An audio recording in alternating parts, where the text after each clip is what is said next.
My next guest has spent over 3 decades practicing pediatric and adolescent medicine and counseling of teens and their parents. She's also a wife and mother of 4. She's here tonight to discuss the challenges and pressures facing teen girls and the parents who raise them. Her new book, Raising a Strong Daughter in a Toxic Culture, 11 Steps to Keep Her Happy, Healthy, and Safe, is out this week from Regnery. Please welcome back to the program, Dr. Meg Meeker. Meg, thanks for being here. Oh, thanks for having me on. Get into, Dr. Meeker, what is at the root of this toxic culture, and why is it affecting girls negatively? I thought boys were most at risk. Yeah, you would think so, but girls really are at risk because there's a lot of social pressure now on girls, particularly with social media. This is a big, huge problem.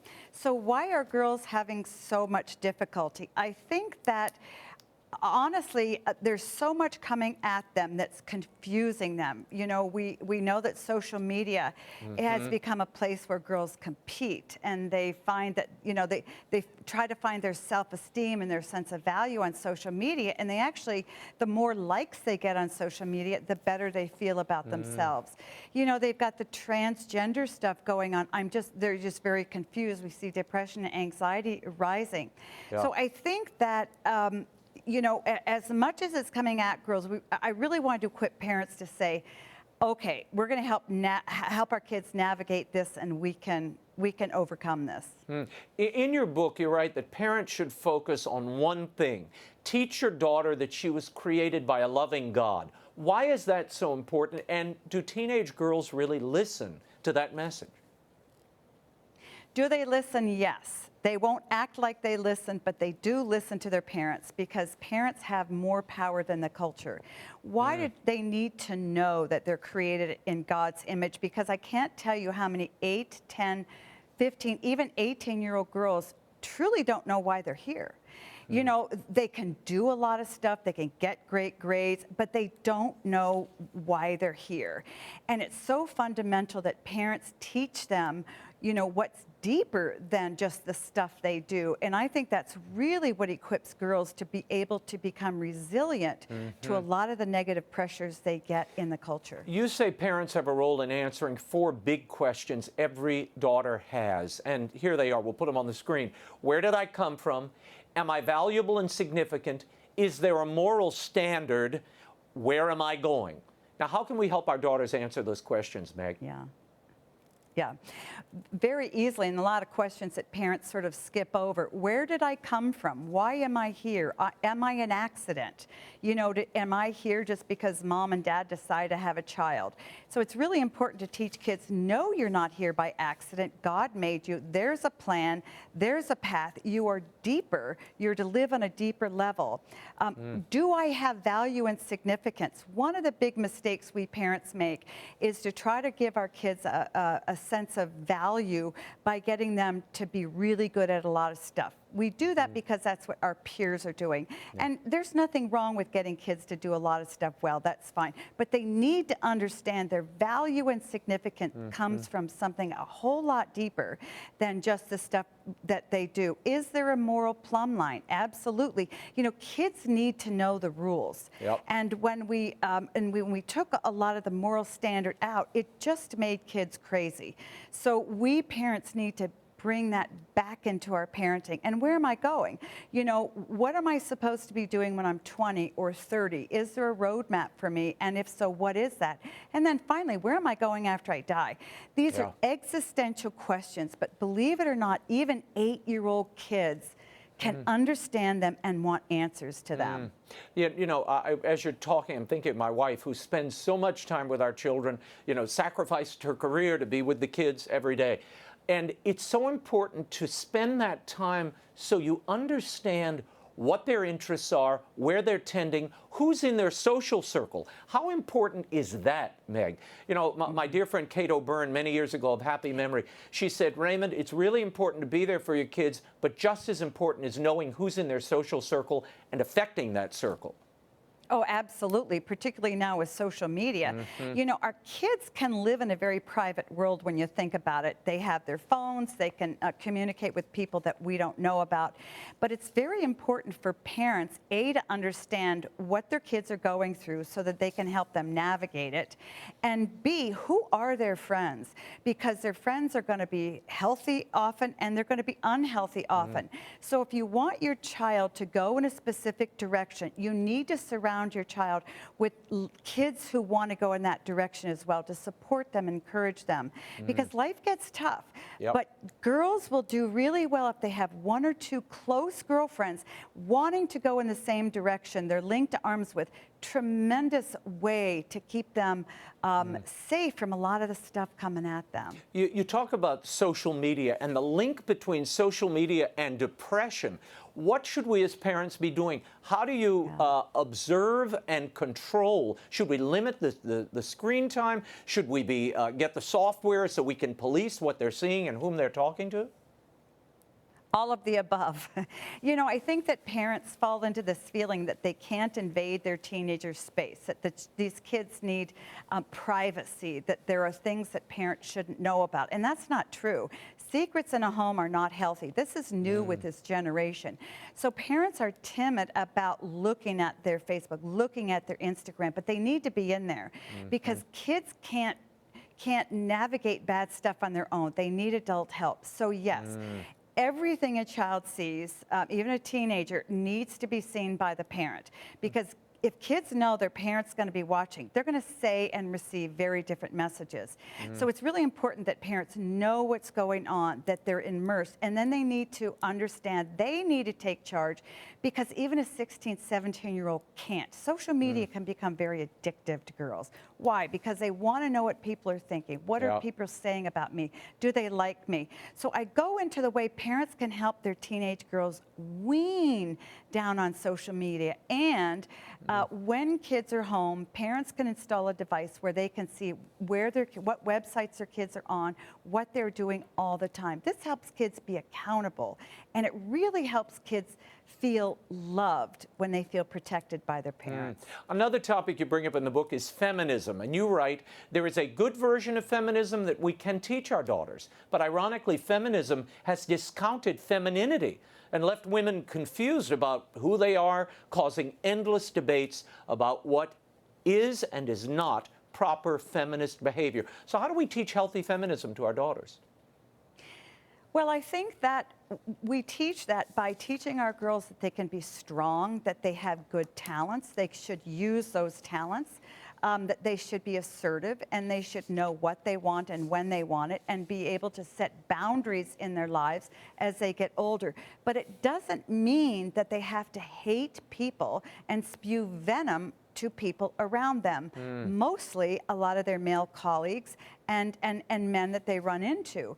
And you know, we've really become a very divided country, not just politically, but men and women are become very divided, because a lot of the fallout of the feminist revolution is that we've turned into a culture, particularly with the Me Too movement, where women are suspect of men, they don't trust men, they're angry at men, and in many ways they want to pound them down. And we've talked about that before. You know, being a dad in this culture, the way you're portrayed is not a good thing. No. Now, what role does a father play in raising a strong daughter? And then run through the mother's role, how the girl sees her, perceives the mother.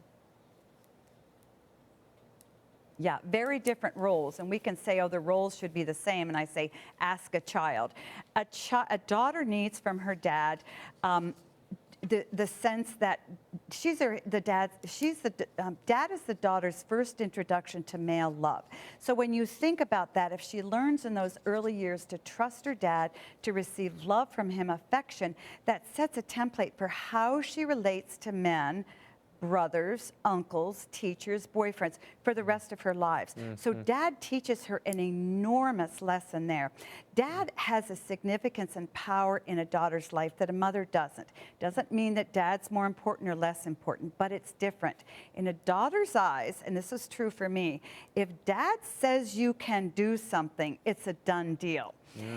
When a mother says that a daughter can do something, a daughter feels, my mom has to say that, she's mom. So we dismiss it easily. So a dad has a huge authority in a daughter's life that mom may not have. Mom's a safe person.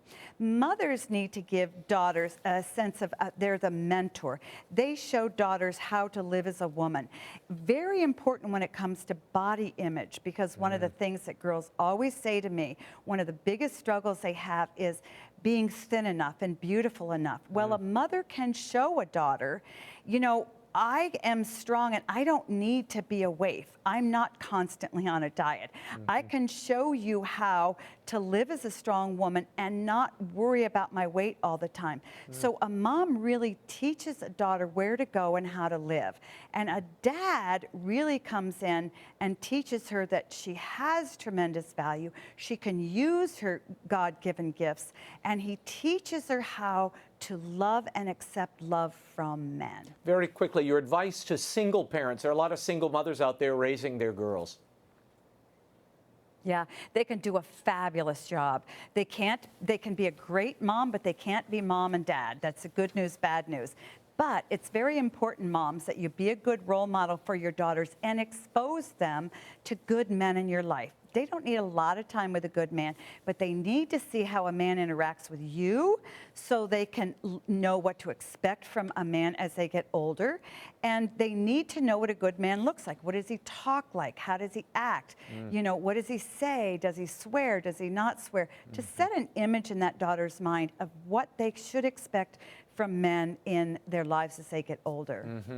Finally, this summer, all athletes competing in the USA Swimming 2020 Summer Nationals, Dr. Meeker, will have to abide by the International Olympic Committee's policies for transgender athletes. That is, those who transition from male to female are eligible to compete in the female category under certain following conditions, such as being a female for 4 years and showing a low testosterone level. Is this fair, in your opinion, to female athletes? No, absolutely not, because here's what's happening. Try as people may to say that a male is a female and a female is male and that physiologically, biologically, they're the same.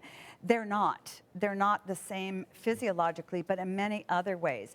And so it really isn't fair to women athletes who fought hard for Title 19, you know, to have women who used to be men come along and beat them.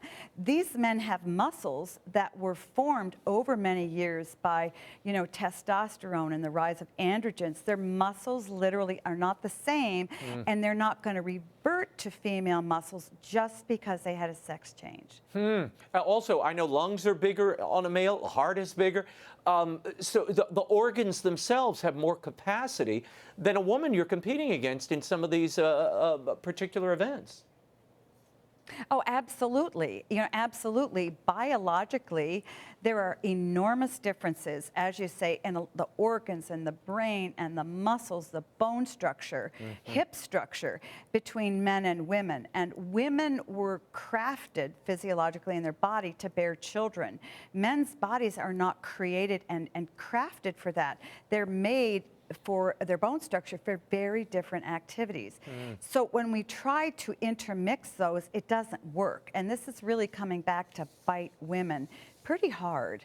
Final question. What do you want parents to take away from this book? And why did you write this? You've been focused on this topic of raising sons, raising daughters for a good long time now, and I know you've devoted your career to it. Yes. I wrote the book because I've heard from thousands of frightened parents saying, I don't know what to do about social media. I don't know when to get my daughter a cell phone. I don't know, you know, how to navigate this transgender stuff with the kids. So parents are afraid, the rising anxiety and depression. So I wrote the book, A, to point out the problems, and B, more importantly, to give parents answers. This is what every parent needs to know. You have, yes, the world is tough. But today, mom or dad, single or married, you have everything you need right now to raise a great and a strong daughter. And you need to just understand the wiring is there and run with it. Trust your instincts. Don't cave to the pressure you feel from your peers. You can raise a very individual and strong daughter. No, it's tough to stand firm against this tide of the culture, and it's around high school, it's in middle school, it's with your peers, it's everywhere. But it's important not only to show up, but to stand firm. Thank you so much, Dr. Meg Meeker. Raising a Strong Daughter in a Toxic Culture by Dr. Meeker is available everywhere, online, at bookstores. Go get yourself a copy. Thank you, Meg. Thank you, Raymond.